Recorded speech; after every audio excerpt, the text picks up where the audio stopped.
احمد سالني امبارح بيقول ازاي ممكن اكون صاحب راي ومبدا ومش بسمع للي بيتقال وخلاص.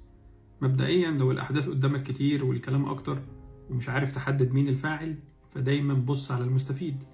ولو عاوز تكون فكرتك الشخصيه وتبعد عن الانسياق ورا راي القطيع، ففي خطوات مهمه جدا لازم كلنا نعملها، لكن اللي بيعملوها هم اللي بيختاروا انهم يعملوها، لان الموضوع صعب ومش الكل بيحب الحاجات الصعبه. اول حاجه هي الوعي بتاثير القطيع.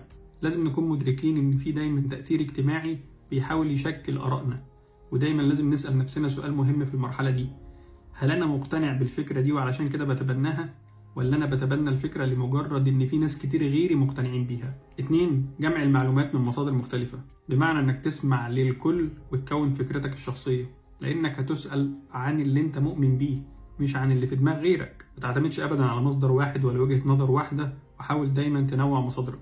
الصينيين دايما بيقولوا في كل 3 أشخاص بقابلهم في واحد منهم معلم ليا، وطول ما انت مش عارف مين فيهم المعلم ليك هتتعلم من الكل، وده مبدأ كويس جدا. فاسمع من الكل وخد من أي حد مهما كان مين اللي يتماشى معاك.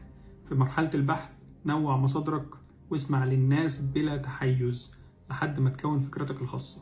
ومعنى انك تقدر تكون فكرتك الخاصة هي انك تقدر تدافع عن الفكرة دي مهما كانت الأسئلة اللي هتجيك عليها، واللي هيساعدك في ده وإنك تسمع للمؤيد والمعارض علشان تقدر تكون صورة كاملة بدون أي تحيز. تالت حاجة، اسأل نفسك دايما: أنا ليه مؤمن بالفكرة دي؟